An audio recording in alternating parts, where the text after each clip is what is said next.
Good evening. I'm calling to order the January 31st, 2024 meeting of the Finance Committee.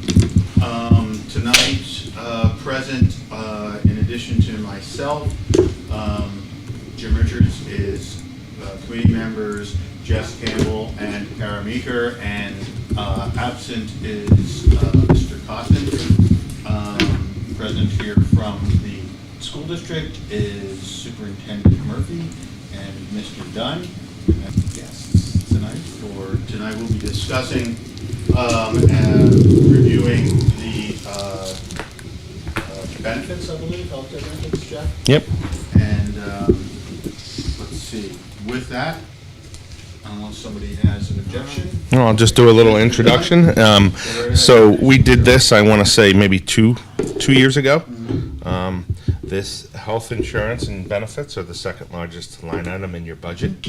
And considering this time next week, you'll be honored to have the presence of hearing your first budget presentation. We thought we'd let you get an idea of where things are and where things are going as it relates to our health benefits and some other ancillary benefits with the district.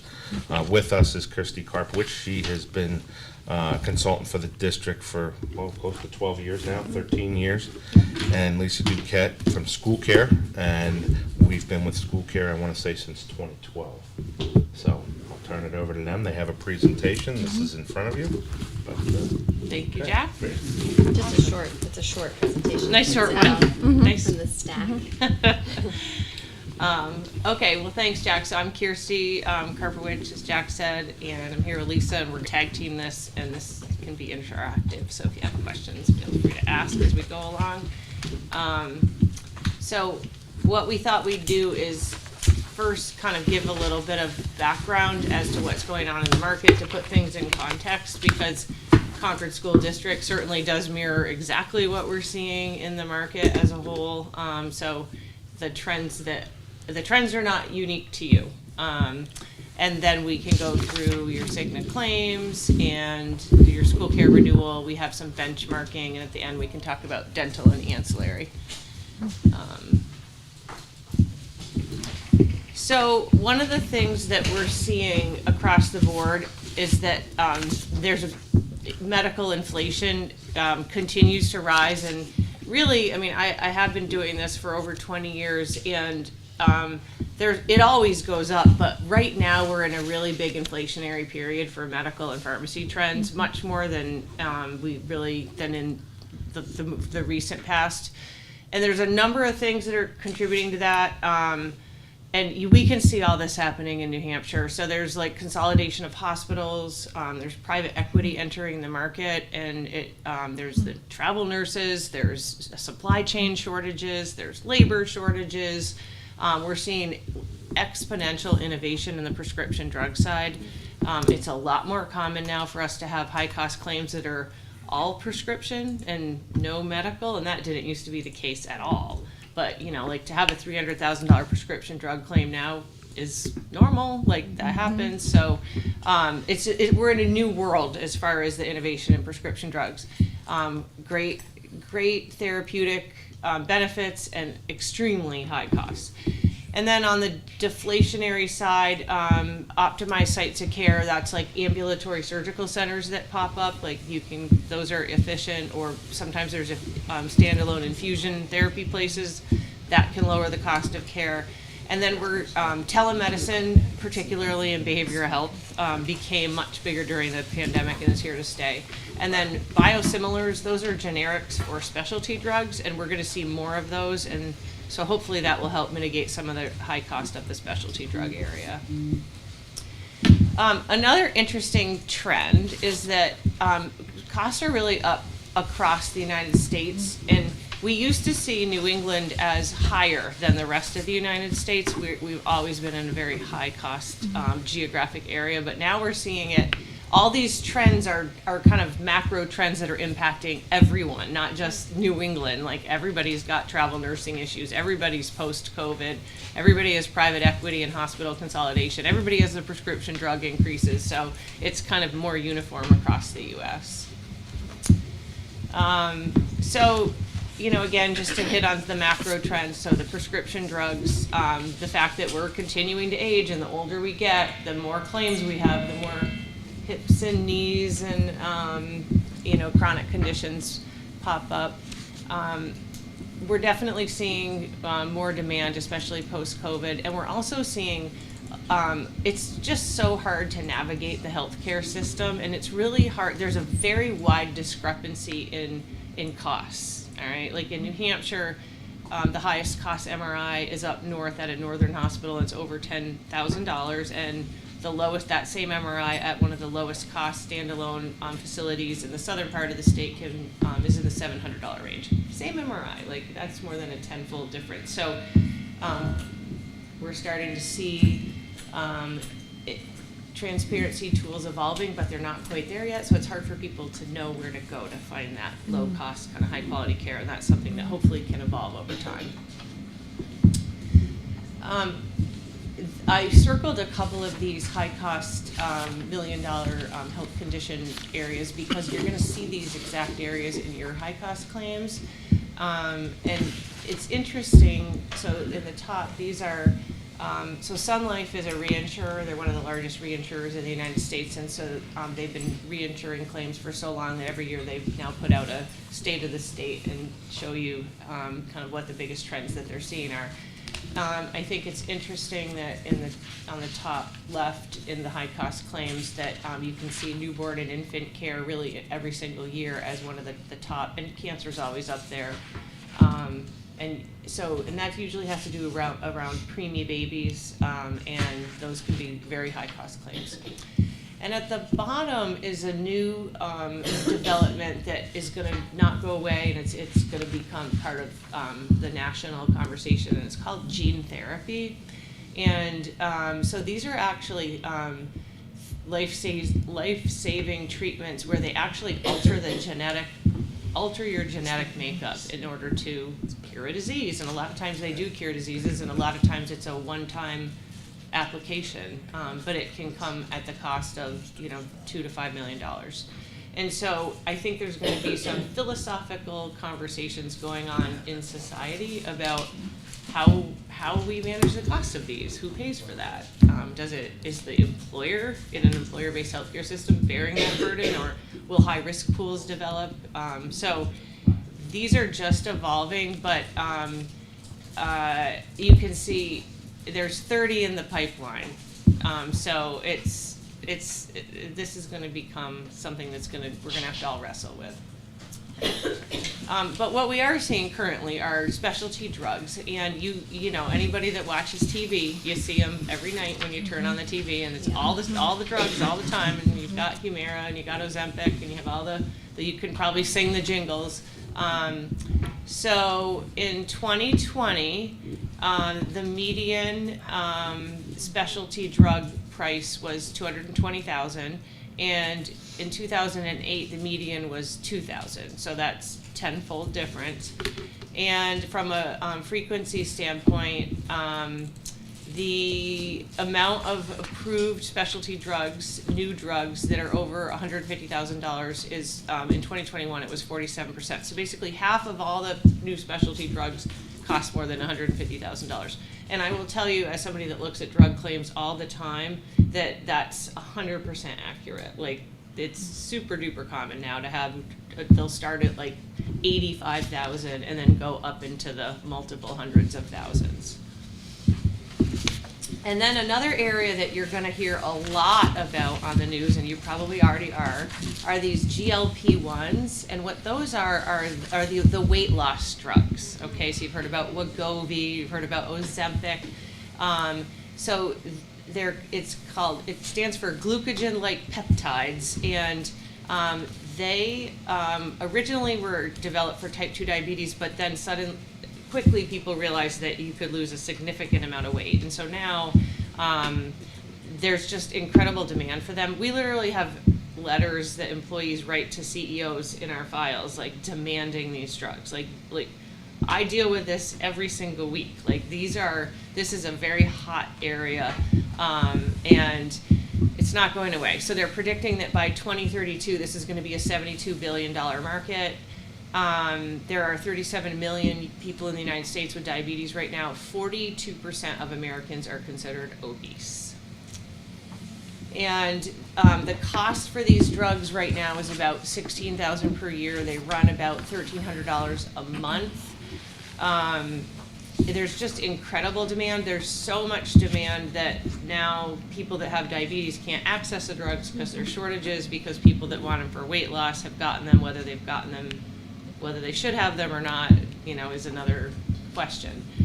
Are there generics out There's there? not yet, so we're at the very beginning of this Right. whole thing, and there's like 10 new ones that are being developed. They're talking about a pill form. There's we're at the first year of this huge explosion of Gotcha. we don't know where it's all going to go, but it doesn't seem like it's going away. There's conversations about will they be added to the essential health benefits, in which case everybody will have them. Right now, only 22% of small and large group employers are offering them. In New Hampshire, Harvard Pilgrim on a fully insured basis offers them only if you go through kind of like prior auth and certain protocol, and Cigna and Anthem do not offer them yet. So in the fully insured market, it's early days, and I think that there's a lot of let's just wait and see how this develops. Let's wait and see. Like, the cost is extremely high. I think that they're trying to figure out protocols around, do you have a prior auth always in place similar to what you'd have for bariatric surgery, since it's kind of you have to take it for life. I mean, it's a similar level of intervention. So there's a lot to come, but it's expensive, and there's extreme demand from employees for them. But you have to be careful because they haven't been studied very, they're new, and you have to take them for life, and they weren't really developed for weight loss, although the new ones coming out they're starting to develop more for weight loss. It started in the diabetes area. So anyway, a lot, this isn't going to go away. And if we come here next year, we're going to be talking about these. And you'll be hearing them in the news. So I'm going to turn it over to Lisa, and we can walk through. The first claims are the claims for the renewal for the plan year you just finished. Right. So this is a snapshot of the 12-month claims for the fiscal year 2023 that ended June 30th. And the important part here is most of your enrollment has the yellow plan with choice funds. So they are in large part driving your loss ratio. Your loss ratio for the most recent year was just over 101%. So that means that what SchoolCare collected from the district and from your employees, withholdings from their pay, SchoolCare paid out all of that we collected plus another 1% to pay for claims. Just claims. That doesn't even count administrative costs on top of that. This is just pure contributions and claims. Our administrative costs run around all parts of it. The Cigna piece, the administration, a number of federal fees, etc. So our target loss ratio is 92%, so that the other 8 covers all the other costs. In a typical fully insured environment, that target rate loss ratio would be closer to 85%, correct? Oh, it is 85. Yep. It's 85%. Okay, so pools have higher target loss ratios because we don't want to collect as much overhead administration. We're not for profit, and we have to return that. But that being said, it wasn't a stellar year for the district in terms of claims. And just to give you a little bit of an idea about what was leading some of these claims, and you might refer back to the presentation slides earlier from Kirsty, you're seeing a couple neoplasm on here, you're seeing cardiac, you're seeing a metabolic disorder, and a musculoskeletal. This year was a little higher in terms of the volume and magnitude of claims, but you also didn't have anything that was, we internally have a stop loss limit of 550,000. You actually didn't have any claims that hit that. But that does mean that for the most part, mostly all of these claims get put into your rating history. And you can see there, and we'll get to this later, there's 4 spouses and 3 employees on this. So your spousal high cost claims are pretty high. So we have a little bit of good news. 4 of those high-cost claimants have actually left the plan, paid it off, maybe moved on to a Medicare supplement type plan, but 4 of them have come off since June 30th. But you do have 3 new high-cost claimants that have emerged, and I guess not surprising when I look at the slide where we saw infants, and you haven't had any infants that showed up on your list in a few years. Ironically, you've got, of the 3, you've got 2 newborns with complications. And they're pretty good size. We'll see that a little bit later. Okay, go ahead. Yep, that's right. So you can see one of them is already up over 400,000. You didn't have any claims of that magnitude last year. The other newborn complication is over 200,000. And the good news is that other neoplasm, that's one of the ones that turned off, but still had some residual claims in the period since June 30th. So we're going to go back one slide, and really what we're doing is we're showing you this month by month, and it's super small numbers. But I think what's really important to gather from here is that no one month is a predictor. You are a very credible group. You have 600 employees on your plan, and your claims are highly predictable based on your past claims experience. However, from month to month, you're still going to have a lot of volatility. And so look, the beginning of the year started off and you had really amazing loss ratios. July at 70, just under 79%. The next month bumped up to 96, then back down to 87. And unfortunately, the most recent month that we have available, December, the claims loss ratio was 131%. Now, take all those 6 months together, and you're at 98.32%. So it's a little bit better than it was last year, but you've also got some new high claimants that just popped in. Those 2 newborns just came in December in the claims. So we're just watching it. We don't change our target loss ratio, but we are watching, and certainly I think we use this as a gauge. So as we try to look into the future, we just know that unfortunately at this point, 6 months in, things are not getting set up even good for your renewal for July of 2025. So we're just trying to share all of this information. But as Kirsty said, you're not in this alone. SchoolCare overall is actually doing very well. Concord is running high. We have a couple other groups that are also running high, but you're in a risk pool that caps your rate increases. So this past year, the rate increase was capped at 10%, and you came in just under that. And we had another number of groups that were in a similar situation. And based on what I'm seeing overall, I'm optimistic that the board for the next renewal will continue to keep that cap at 10%. That is their goal. So, don't look for a lot of volatility. We've seen groups like you, not quite as big, but similar in large size, have a couple bad years like you're seeing right now, and then drop right back down. It often comes in waves. There is, it's not a straight path, that's really what I would say. 100% agree with that. Yep. And we'll weather it out with you, right? So that's why you're in a pool. You don't have to have the big claims like that. I don't know, Kirsty, if you've seen other groups. I can tell you with other pools that have come to us looking for claims experience, I've seen loss ratios of 101%, and I've seen renewals at 20% for those groups. Yeah. So you're not in that situation. You're in a pool that has a different rating philosophy and methodology. So the back of the envelope math that's used if you were a private entity, like, one of the big nonprofits in Concord that I work with or whatever, trend is at 85%. So say trend is 9, is 85%.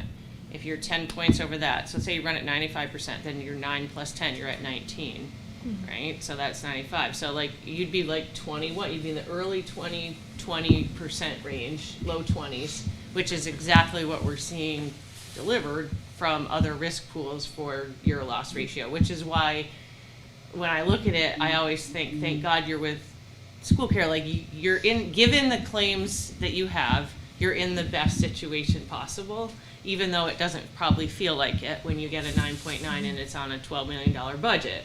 It's a lot of money. But it would be worse if you were a private entity or in another risk pool. So it is the best given the cards you've been dealt. And I think it's also safe to say that actively managing the plans, Yes. coming out with new plans. Yeah, oh yeah. And introducing tiered systems so No that question. more people coming in pay a little bit more has blunted some of this. Yep, because I think when you introduce the orange plan and the HSA plans, it really, there's a huge element of consumerism in those plans, which makes people think about the cost of care, like I was talking about the MRIs and how there's wide variation, and that's the case with so many different conditions. And so the more the plans expose people to what the cost is, the more people, I mean, you live right in the mecca of options. You're in Concord. Like, you can go to Concord, you can go to Manchester, you can go to Nashua, and all down that pike, there are more options of ambulatory surgical centers and infusion centers and same surgeons performing the same surgery in multiple locations with wide variation in cost. So you're in a great spot for that, and I think with plans that have consumerism, it does encourage people to seek high quality, lower cost care, and that can make a sizable impact on your overall claim pick over time. So we're now transitioning into some consultative analytic reports that Cigna provides, and I will share with you that these reports are completely specific to Concord School District. So when you see, just to level set a little bit, when you see columns like base, that is defined down below as the period of claims that were from July of 2021 to June of 2022. And then current is the most recent 12 months through June of 2023. And as you can see from the demographics, which is in the lower left-hand quadrant, that's your group. You had 589 individuals enrolled on average throughout the year. And I use 600 as a rough estimate. So that's you specific. We've got some trend numbers in there. And then we also have a norm number. And I want to share with you, I'd love to tell you that norm is the SchoolCare pool of 8,500 subscribers, but it's not, okay? It is Cigna's book of business norm of K through 12 and higher education. And it's across the US, so it's not even specific to New Hampshire. So what's really important there is, remember, we do have some of the highest costs for medical care here in New England. So sometimes when you're looking at that, the norm numbers make it look like your costs are even higher than what might be expected otherwise. Now, what's interesting in the top right-hand quadrant, and I will not spend a ton of time on each of these slides, but I'm happy to stop and answer any questions as we go along. In the top right quadrant, I think you're seeing something positive there, and that is that your total plan spend was down 3.3%, and you're thinking, we're down 3.3, and she just shared we were over 100%. Well, keep in mind, it's a snapshot in time of this 12-month period compared to the prior 12-month period, and your prior 12 months were even higher. So what is leading this is that you actually have had a decrease in your catastrophic claims, and you can see that here. Sorry, pull my page up so I can see.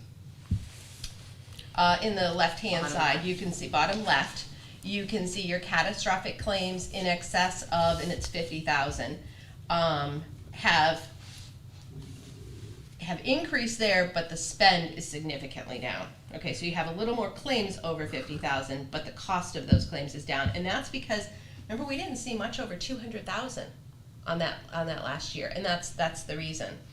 And then the other part of it that's leading to that negative trend number for total plan spend is that SchoolCare put in place a specialty prescription drug program where we are leveraging rebates from the pharmaceutical manufacturers. It's called Save on SP, and we've got a slide a little bit later with some more detail on it, but that's what is significantly contributing to the specialty spend trend per member per month that's down in the right-hand quadrant, down over 22% on RX only, and 34% for those administered in a medical facility. So the good news is there are efforts, and you do have some positive trends moving, but overall, your claims are high.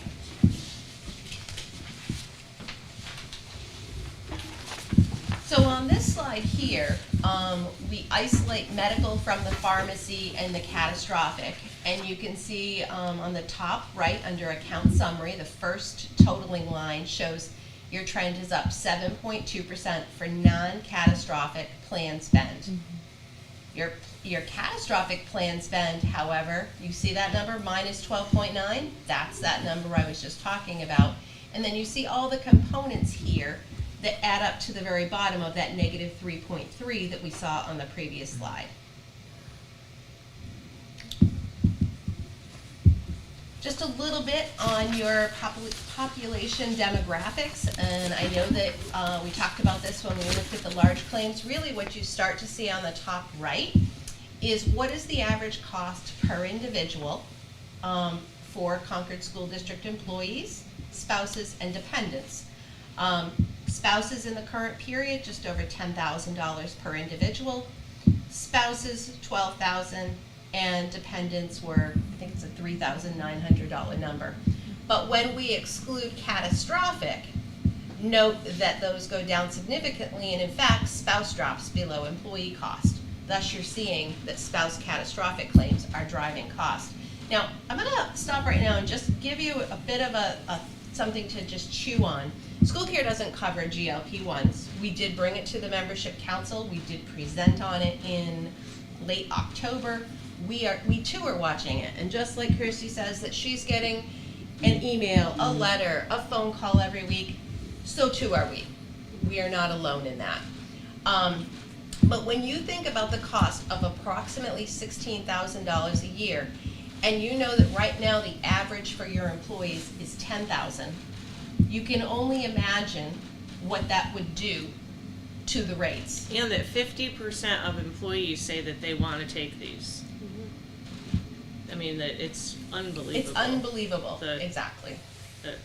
So it's just important to put some of these numbers in perspective to understand, and we're not saying, and neither are, Kirsty and other consultants that we work with saying that we don't need solutions or these aren't good solutions. We're just saying, can you as public fiduciaries of public taxpayer dollars, can the taxpayers afford this? Mm-hmm. And based on how SchoolCare works with all of its 90+ member schools and municipalities in the state, they do understand, and everyone is in agreement. We don't do a one-off. We don't add it for one group and not for another. We're all in this pool together.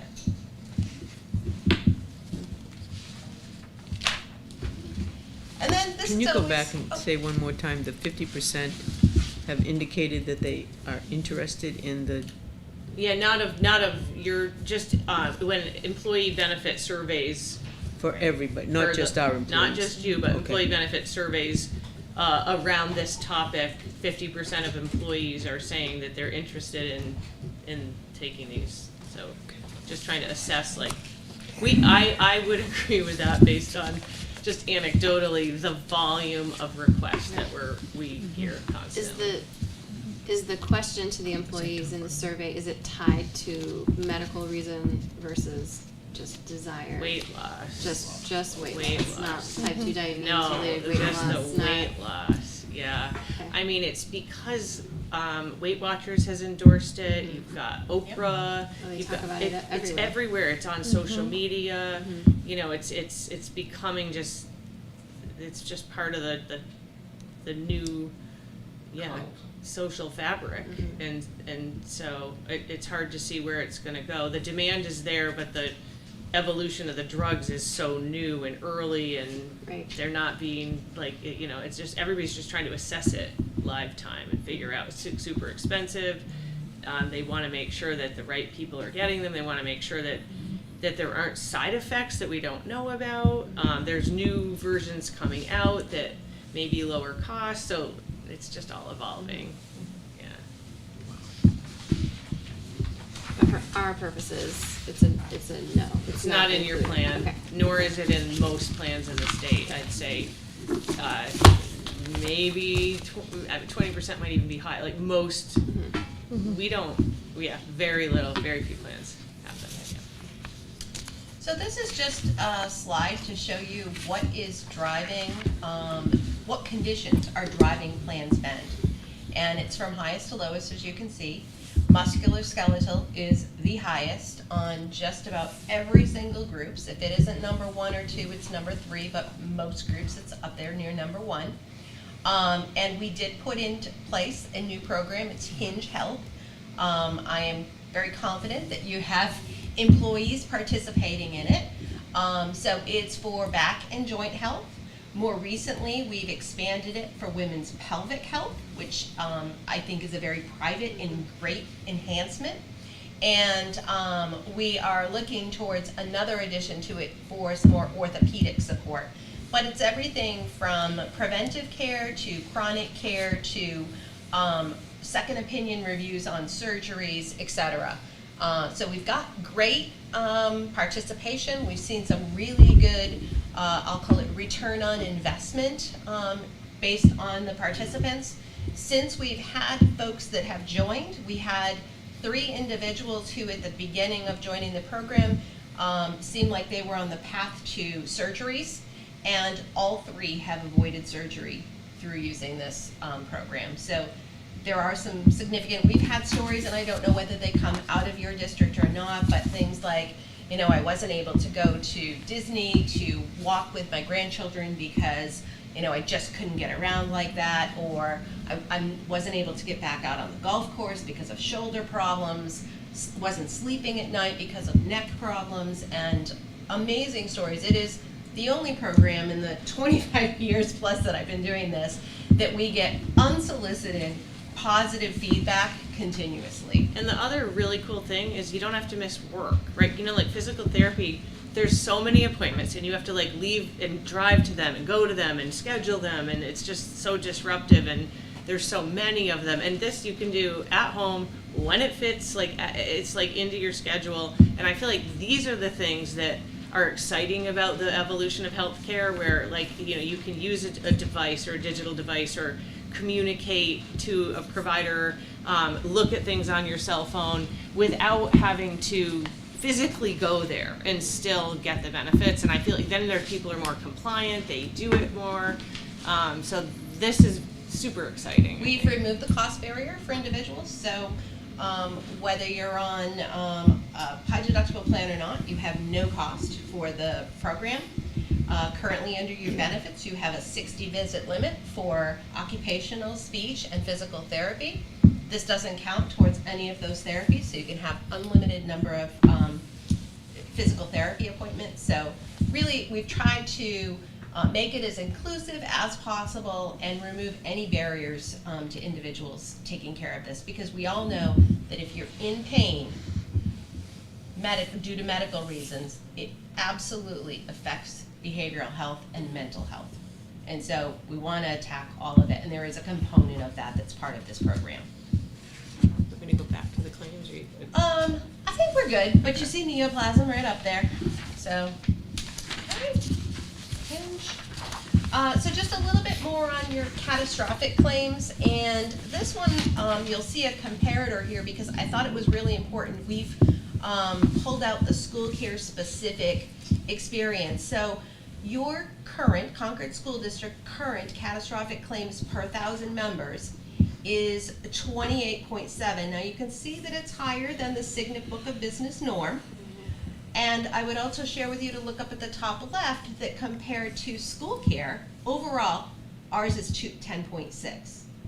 So you can definitely see the large claim costs in there.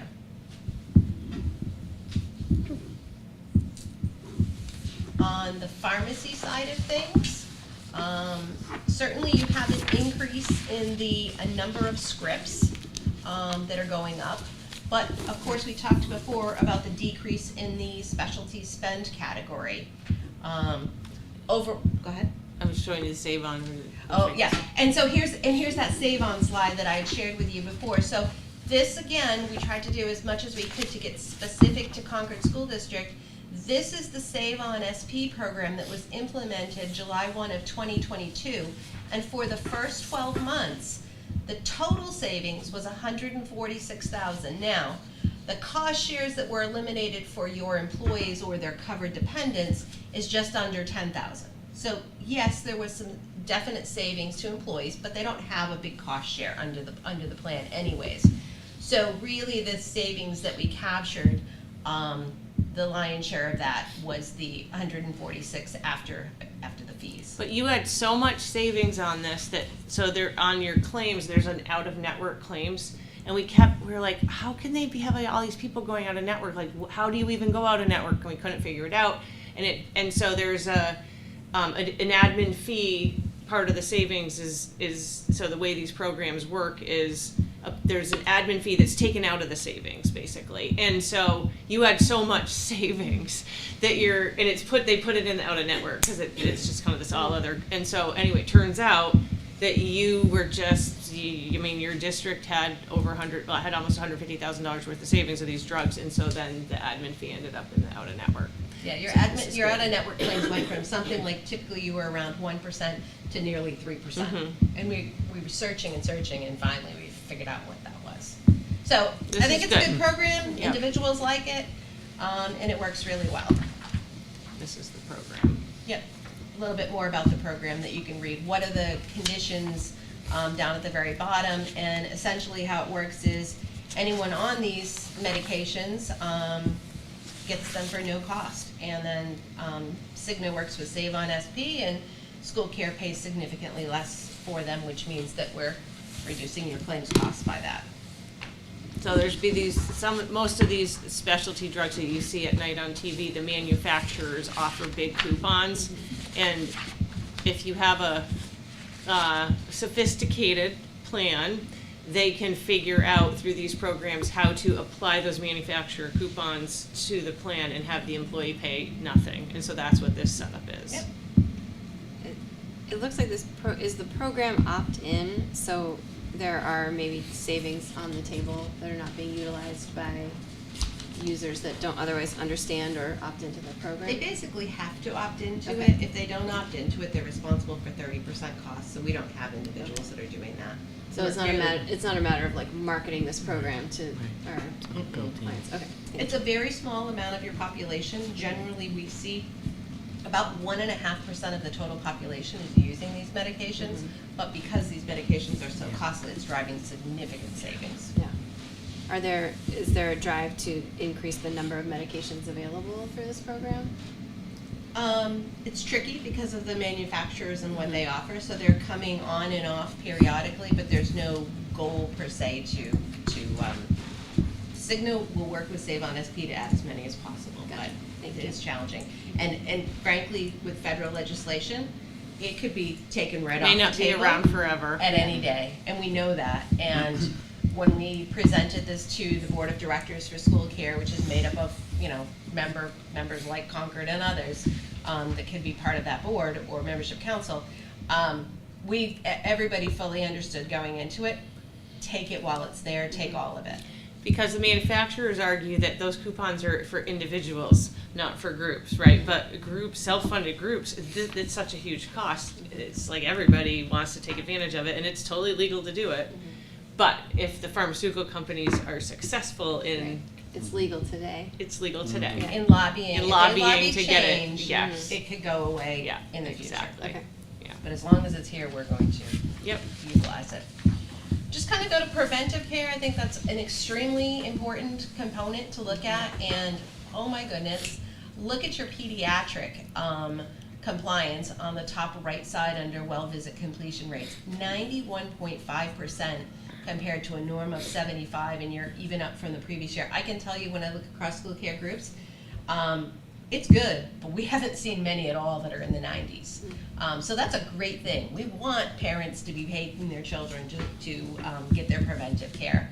On the adult side, you saw a little bit of a slip. You're still above the norm, but it's down at 49.4%. And it again just reiterates the need that we understand doctors, a lot has changed through COVID. Doctors have retired. It's harder to get in with facilities.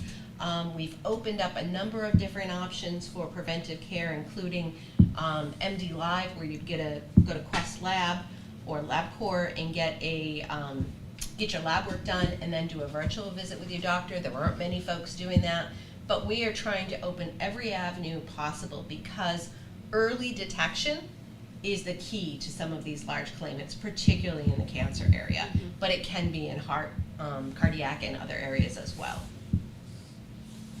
So we'll be continuing on that mission. Just a little bit about your top drugs by volume, and I will tell you we don't show you top drugs by cost because you might see one person has the drug and somebody might have an idea of who that drug is. So we'll show you top drugs by volume, and this is definitely enlightening as well.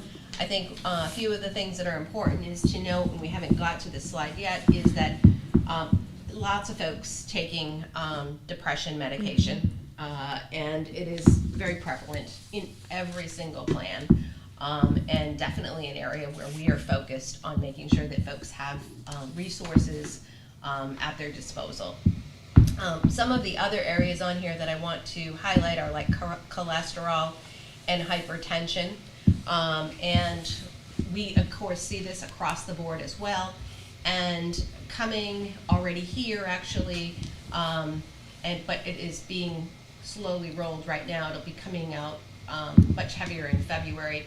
We have expanded our OMADA relationship. We had a relationship with OMADA for those who were pre-diabetic to help them recognize ways that they could be healthier. And it included a number of eating, sleeping, and behavioral health change. We've expanded that relationship now with OMADA based on our feedback, and we've now added a hypertension program as well as a type 2 diabetes program. And in addition to that, because there are some strict prior authorizations on the glucose tests that you can have where you have the little monitor on you. Why am I forgetting the letters, Kirsty? I don't remember either, but CGM, there are. CGM, Yeah. continuous glucose monitor. Yeah. And so we've removed the prior auth on that so those folks can get it, because what we're hearing is those who actually understand how foods are impacting their diabetes have much better results. So we have removed a prior auth on that, but we've expanded this program, again, targeting hypertension and diabetes. That's a really good call to remove that, because we see people having a really hard time getting those monitors. We deal with that a lot, so that's a good call. Yeah. January 1, that all went into place, what I was describing there. And then behavioral health, and I think it's, frankly, it's near and dear to my heart, but many on our team are very much focused on it because we hear these stories regularly, whether it's the employee calling, the employer calling with challenges. We're really excited here to see that, I'm trying to get to the 77%. It's not on the slide. Oh, It's so not in that's why I was the, like, where is it's it? frustrating. It's not in the visual, but it's a different area. So a different area, 77% who have been identified as having some sort of behavioral health need are seeing a provider. And what you're seeing here is that MD Live and other virtual opportunities are 23% of your members. That is in the middle. Yep, Yeah. exactly. And yes, higher rates of chronic condition comorbidity. So 67% of your members with behavioral health issues also have other chronic conditions. Remember I talked about that before when I talked about either the pain of the musculoskeletal, but it really goes right along with things like cardiac, hypertension. You know, you just don't feel well, and then mentally it impacts you. So watching this really carefully and trying to bring additional resources all the time to the table. In fact, today I had a meeting with our group relations team. We've had a number of employers ask, what can we do? We've done a presentation at our annual meeting in late October on behavioral health, And we're looking to compress that presentation a little bit so that it would be a 20-minute presentation that we envision we can not only provide to the employers, but maybe your building leadership might want to bring this to a staff meeting and in 20 minutes play a video to show folks how they can actually get to a number of resources. We have scenarios and then how to get to those resources to help you. So we're really continuing to try to take away the stigma and make sure that folks know that they've got people here to support them. And Cigna does the best job of all the carriers on this, and there's so many things. There's chat-based ones, there's ones that are for teenagers, there's like all sorts of different programs, but there's so many, and you have to, so I thought at the annual meeting, like, you did a really good job of having a graphic. There must have been, I don't know, there had to be 12 to 15 different options down. So, but it's like, how do you get the word out? How do people know what's available to them and how they access it? So, yeah, it's a good next step. And just a little bit more here on virtual care.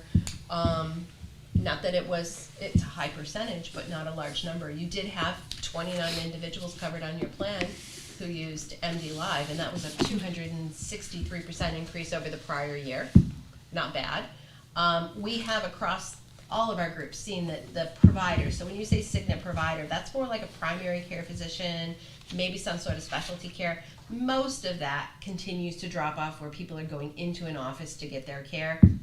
You did also have some drop off in your behavioral health virtual. But based on the data that we have, we believe that those individuals are getting the in-person care. But 1,500 people still receive behavioral health from, virtually, because that's kind of like here to stay. That was a COVID trend, and then there's a whole population that prefers to receive behavioral health that way. So that's great. And there's a little bit here at the bottom. It's not a lot of opportunity savings. It's nothing, honestly, like Save on SP, but it just shows you here if you moved from like an emergency room to MD Live or urgent care to MD Live, what the potential savings would be for the plan.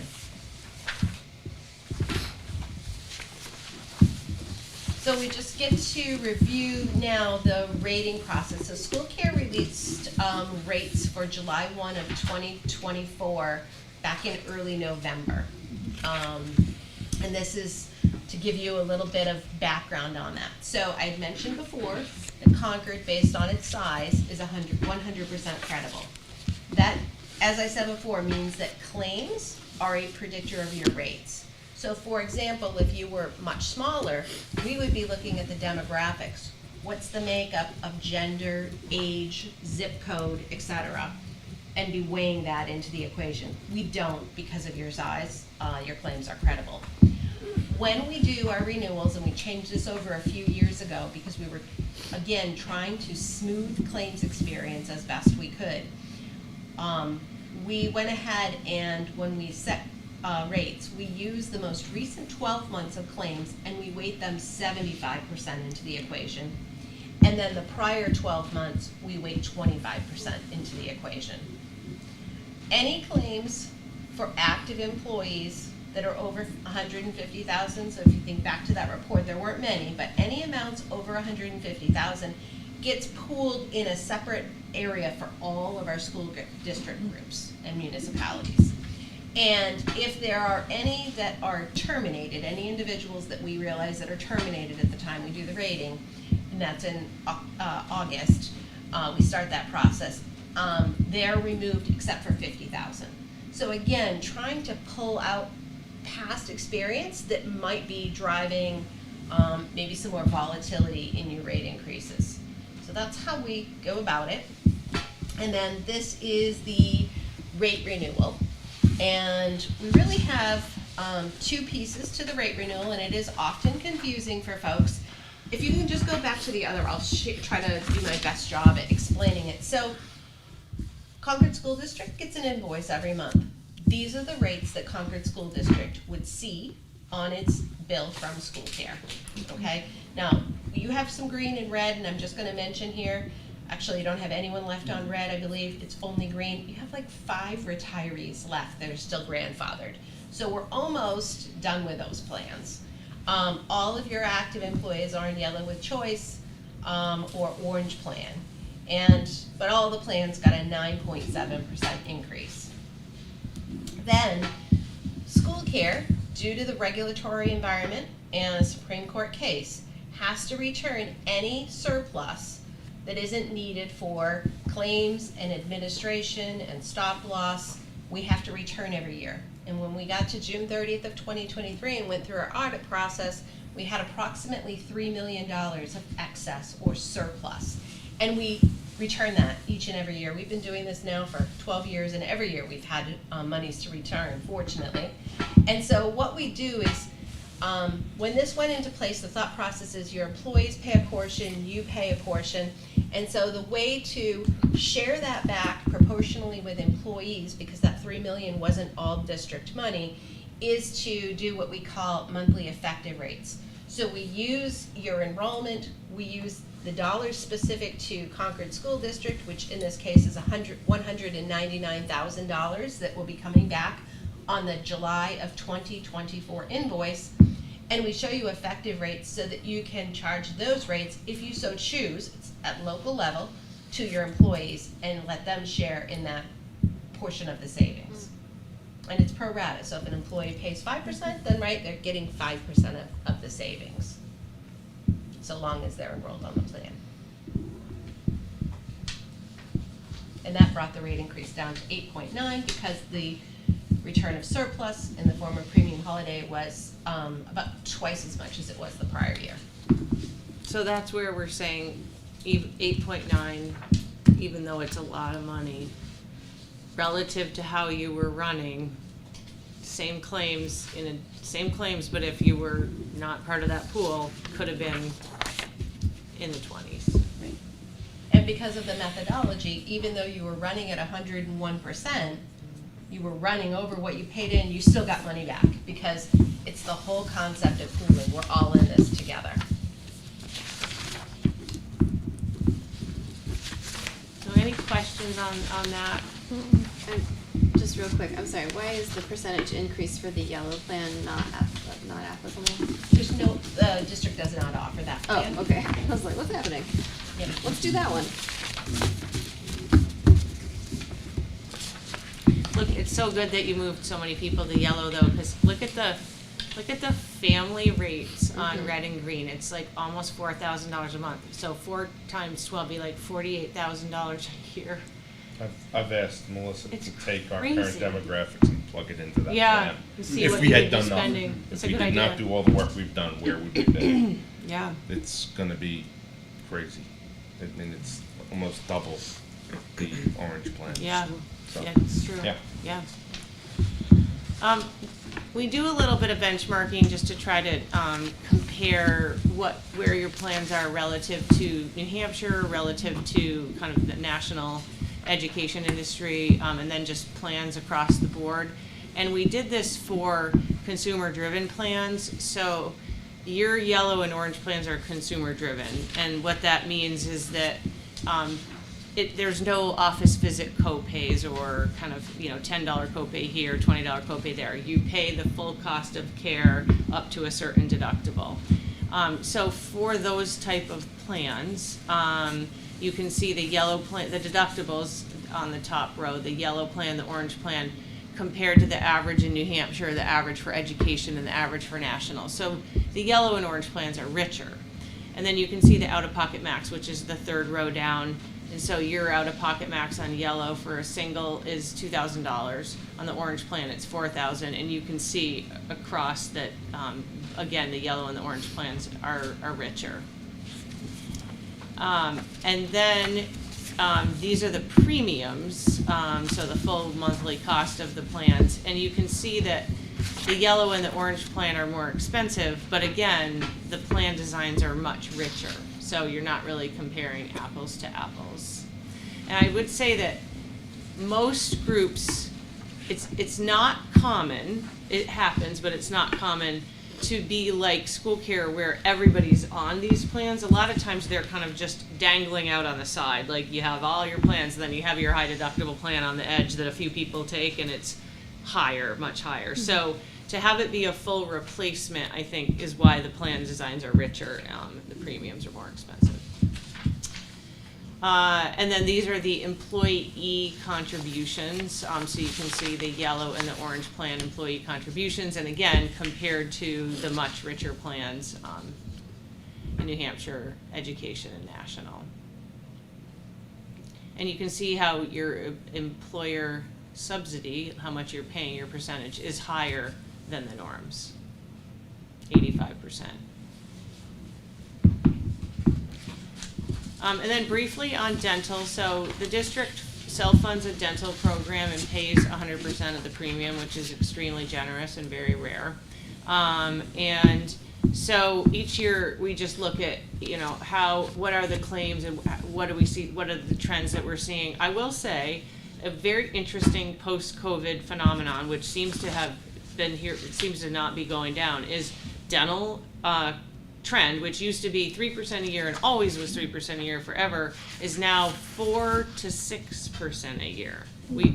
I do not know why. First we thought it's pent-up claims and it's going to go back down to 3, and it didn't. I did ask Delta Dental to explain to me why this is. They said dentist offices are small businesses. There are a million small businesses, and they are having huge increase in cost to run their businesses, right? So they're having more, it's more expensive for them to get the hygienist. They're having the same labor shortages and the same supply chain issues that everybody else is experiencing, and so it's getting pushed back into the cost of care, which makes total sense, and that's why we're seeing like a 4 to 6% increase. So, long-winded way of saying your projected claims will be $71,200 more we're projecting in the upcoming year. Your admin fee has been held. You have a pre-fund, which means when you very initially go on to Delta Dental self-funded, you seed a little bit of money and they hold it there. And then each year they kind of give you an adjustment to that pre-fund up or down. Maybe some year maybe down $200, and so this year it's up $6,000 because it's a percentage of claims, and they hold that. And so your pre-fund is going to go up $6,000, and your claims are expected to go up $71,200. And then your Delta Vision rates are in a rate hold, so all the way through 2025. So no change there. And your Mutual of Omaha is in a rate hold as well. We get a rate hold pretty much every single year on this. They're a great partner, and so there's no change to anything like LTD, voluntary life, anything like that. And that's pretty much it. At the end, you'll see we keep this running tally for Jack every year. We just keep adding year after year after year. But it is really interesting and helpful to kind of see over the course of time where things have been, and an explanation of why it's a good year or a bad year depending on high cost claims or things like that, and how it compares to SchoolCare as a whole. I will say that there's tremendous cost containment in being part of the SchoolCare pool, right? They have early on adopted a consumer driven model, which really did, as Jack said, like if you graph the red or the green plan versus where you are now, it would probably be double. And then, have taken early stances on, thoughtful stances on ways to mitigate costs overall. So we're seeing the impact of that, and everybody's benefiting, even when you have a high cost claims year, which you did this year. So that's pretty much it. I would just also conclude by adding that, it's not status quo. SchoolCare is not sitting back to see what's happening. I did share with Jack a couple weeks ago that we'd love for him or someone else from the district to participate in a focus group that we envision convening in May as we work on next generation plan designs and coverage. And so Kirsty will absolutely be there, Borislow, Willis Towers Watson, and hopefully about 20 of our representatives from our member school groups will be in attendance. I envision the first meeting will be in person, and after that we may have some virtual meetings where we do some follow-up. But we recently entered into a new strategic plan for 5 years, and we've got lots of ideas and lots of folks by our side that are going to help lead us through what that next generation is. And our members drive change. So it's not myself or Kirsty or anyone else sitting in a corner.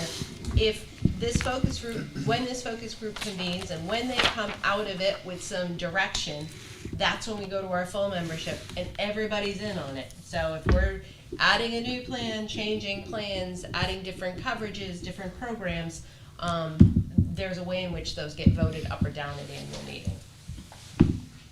Okay.